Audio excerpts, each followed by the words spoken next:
and the All Indiana Podcast Network. This is the News 8 Daily 8 Podcast, a Wish TV News 8 update.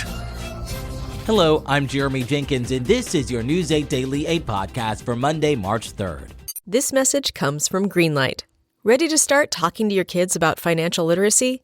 Meet Greenlight, the debit card and money app that teaches kids and teens how to earn, save, spend wisely, and invest with your guardrails in place. With Greenlight, you can send money to kids quickly, set up chores, automate allowance, and keep an eye on your kids' spending with real-time notifications. Join millions of parents and kids building healthy financial habits together on Greenlight. Get started risk-free at greenlight.com/Wondery. Rakuten is the smartest way to save money when you shop because you earn cash back at over 3,500 stores. Fashion, beauty, electronics, home essentials, travel, dining, concert tickets, and more. Your favorite stores like Lowe's, Levi's, and Nike pay Rakuten to send them shoppers. And Rakuten then passes on a part of that payment to its members as cash back. You're already shopping at your favorite stores. Why not save while you're doing it? It's a no-brainer. Membership is free and easy to sign up. Get the Rakuten app now and join the 17 million members who are already saving. Cashback rates change daily. See Rakuten.com for details. That's Rakuten. Your cashback really adds up. We begin with news out of Hamilton County, where the community is in mourning over a heartbreaking loss. A car crash took the life of 18-year-old Mason Alexander, a student and football player. Now, those who knew him are sharing their memories and reflecting on the impact he leaves behind. News 8's Kyla Russell reports. Mason Alexander was a star football player on the HSC team until he graduated early, just a few months ago. He left high school in December and signed with the University of Pittsburgh with huge hopes and the talent to match. I want to be in the NFL, and I want to be able to represent Coach Sanders, Coach Archie as the best corner who could do it.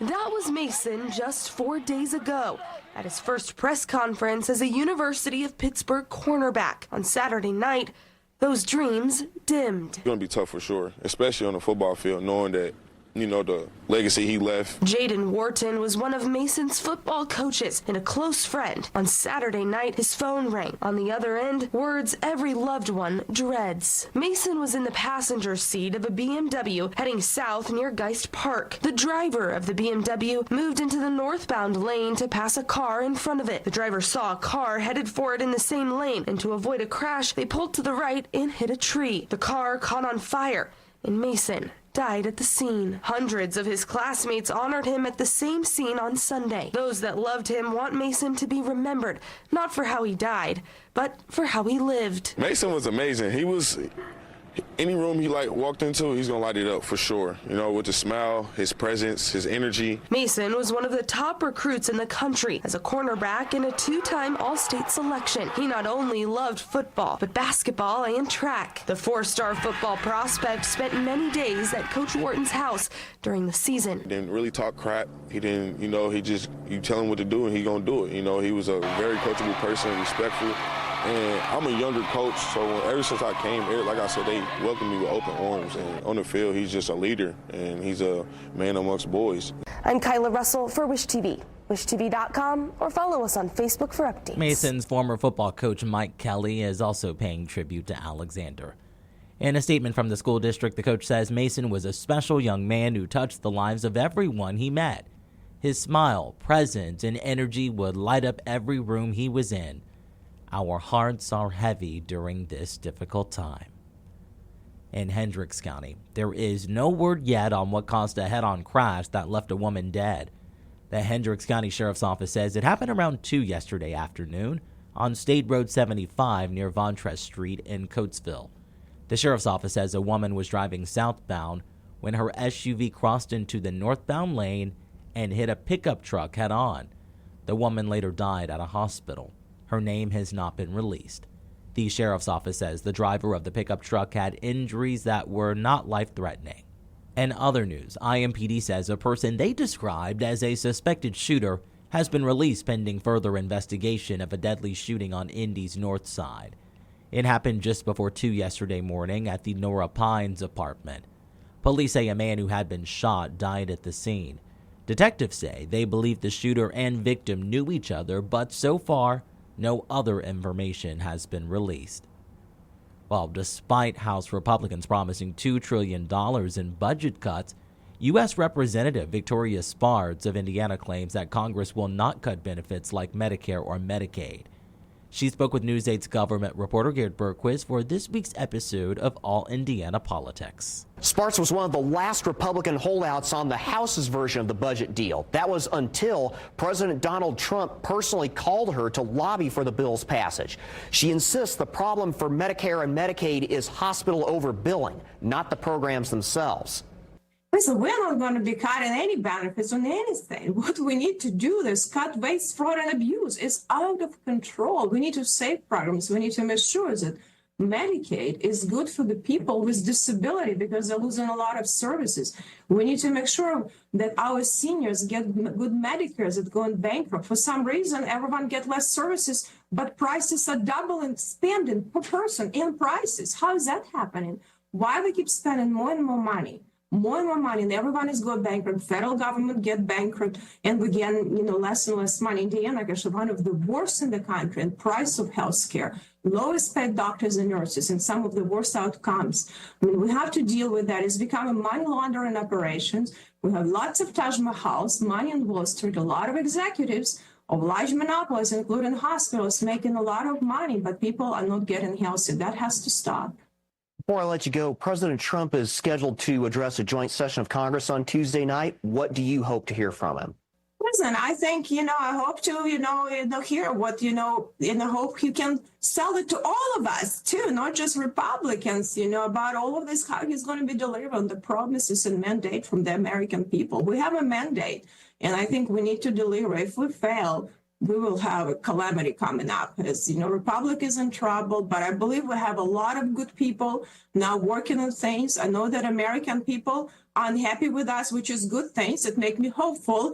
And I hope they continue pressure to actually make sure that we start governing this institution. Congress particular is being in really bad trouble for a very long time. We have to fix it, but that's going to be next step.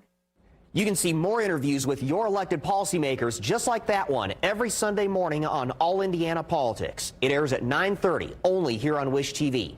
I'm Garrett Bergquist for Wish TV, wishtv.com, or follow us on Facebook for updates. A new CNN poll shows that President Trump's approval rating is leaning more negative than positive. The poll conducted last week asked about his job performance and whether his policies are pushing the country in the right direction. 52% of those polled disapprove of how the president is doing, while 48% approve. When it comes to his policies, more Americans believe his policies are taking the country in the wrong direction. 45% say the country is on the wrong track, compared to 39% who think we are on the right track. 15% of people had no opinion. Teamsters Local Union 710 announced on Friday that UPS will be closing several buildings in Indiana. Those closures will affect stores in Bourbon, Crawfordsville, and Washington. Union officials say they will be working over the next few weeks to fight for each member's job. UPS says the closures are expected to start in May, but no specific timeline has been set. Let's talk sports. The Pacers were back in action last night, taking on the Chicago Bulls and looking to bounce back from Friday's loss to Miami. It was a big night for Aaron Nesmith.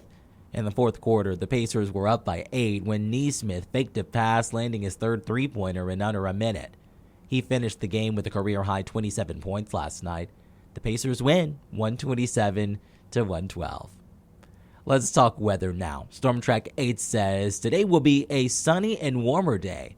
Meteorologist Marcus Bailey has your News 8 Daily 8 forecast. 27 Plainfield and Fishers and 25 in Greenfield. It's chilly this morning, no doubt. But we are running about 10 to 12 degrees warmer than this time yesterday morning. Ryan was with you, and he was talking numbers into the teens. It was a cold start for your Sunday morning. But it will be chilly here, rolling through the 8 o'clock hour under a partly cloudy sky. Should have some light winds. I don't anticipate any weather-related issues for you out the door this morning. 28 degrees, winds are out of the south and east at 6, so not a big deal, but it is enough to send the wind chills into the lower 20s so far for this morning. But here's the deal. The core of that colder air mass has now moved into New England. Boston sitting at 13 degrees. Buffalo's at 19. To our west, you've got numbers in the 30s and 40s early this morning. That warmer flow of air will gradually work in overhead throughout the day today. So it's not going to be a super warm day, but it's certainly going to be better than what we had over the weekend. And we're back to near normal temperatures. That's the bonus here. 40 degrees at noon. I'm going to go with a high of 50 degrees later on for the day today. Now, we continue the warming trend Tuesday and Wednesday, but it comes at a cost. Rain, some storms, and some gusty winds. And then, following this system, we could flip the switch to a little bit of snow. So a little bit of everything in the 7-day forecast. I'll have that for you coming up in just a few minutes. To get a peek at Marcus Bailey's full forecast, just head over to wishtv.com, or you can download the Wish TV Storm Track 8 app. And don't forget to check out our Storm Track 8 weather blogs.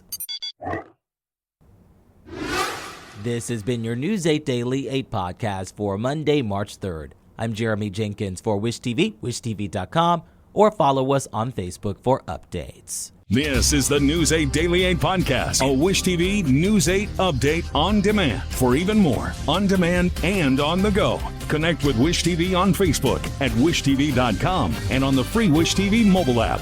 Thank you for listening, and be sure to like, subscribe, and follow this podcast for updates every weekday morning on the All Indiana Podcast Network and wherever you get your podcast.